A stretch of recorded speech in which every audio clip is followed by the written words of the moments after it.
The grease under Marco's fingernails smelled of burnt engine oil and determination. His workstation, a chaotic tapestry of wrenches, spark plugs, and stripped wires, was a far cry from the polished, silent libraries of Cambridge. His formal education had stopped at high school. His accent was thick, a delightful, rough-edged symphony of Neapolitan dialect. Yet, Marco, the humble, brilliant car mechanic, was about to challenge a sacred cow of academia, the IELTS exam.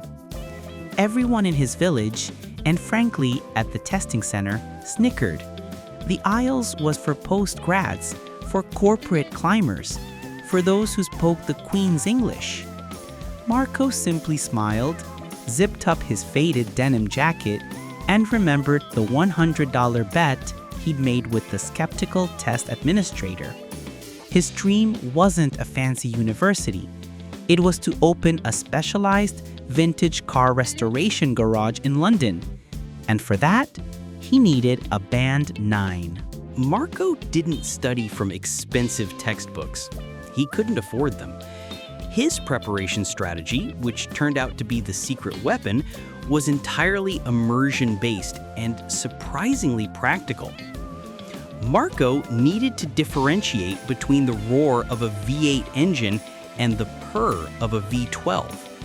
This innate ability to dissect sound became his superpower. He didn't practice with dry academic recordings.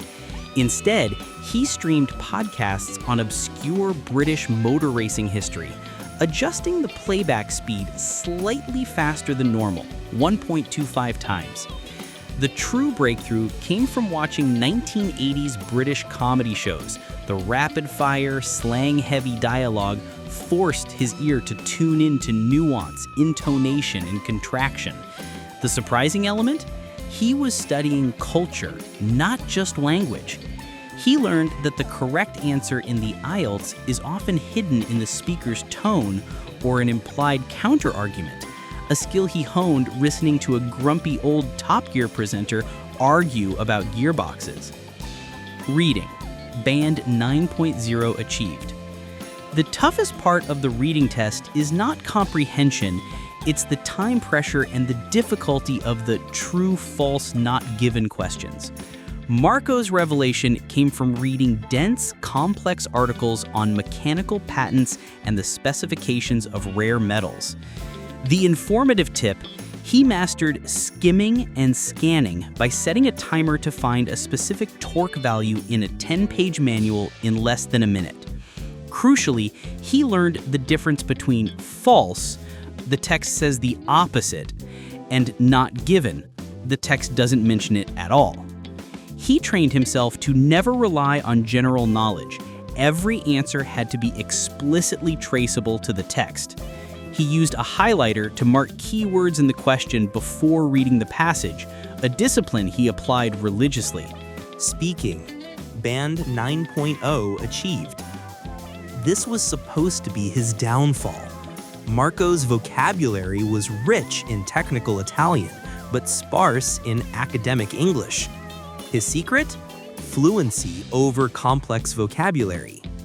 He realized the examiner prioritized 4 things: fluency and coherence, lexical resource, vocabulary, grammatical range and accuracy, and pronunciation. Instead of trying to use a $10 word, he focused on linking words and discourse markers to sound coherent. Furthermore, on the other hand, in contrast, however, I must admit, he practiced with his wrench-wielding colleagues, using his phone to record himself describing car repair processes. The attractive element, during his Part 2 cue card describing a challenging decision, he didn't talk about a book or a travel experience. He spoke passionately about the decision to use a custom-fabricated aluminum alloy over standard steel for a client's 1965 Mustang, explaining the material science and the aesthetic implications with precision. His passion made his speech flow effortlessly, demonstrating native-like fluency and using appropriate, specialized vocabulary naturally. The examiner was captivated by the unique, well-supported topic. Writing. Band 9.0 achieved. This section is the most formulaic. Marco treated task 1, describing a graph or chart, like diagnosing a faulty engine. Identify the key components, trends, peaks, dips, report them logically, and explain the relationship. He used templates for the introductory and concluding sentences, ensuring he hit the 150-word count efficiently. For task 2, the essay, he focused on structural integrity. The key structure he used: introduction, hook, background, thesis statement, body paragraph 1, topic sentence, explanation, example or support, body paragraph 2, topic sentence, explanation, example or support, conclusion, restatement of thesis, final insight. He never used contractions and meticulously checked for basic subject-verb agreement. His task 2 essays, often about the ethics of artificial intelligence or the environmental impact of fossil fuels, were compelling because they were well organized and supported by evidence, not because they used overly complex jargon. His voice was clear, logical, and persuasive. 3 weeks later, the email arrived. Marco opened it on the oil-stained desktop computer in his garage office. Listening, 9.0. Reading, 9.0. Writing, 9.0. Speaking, 9.0. Overall band score, 9.0. The silence in the garage was broken only by the drip of a recently drained fuel line. He didn't jump or shout. He simply walked back to his desk, picked up the phone, and called the testing center administrator who'd taken his bet.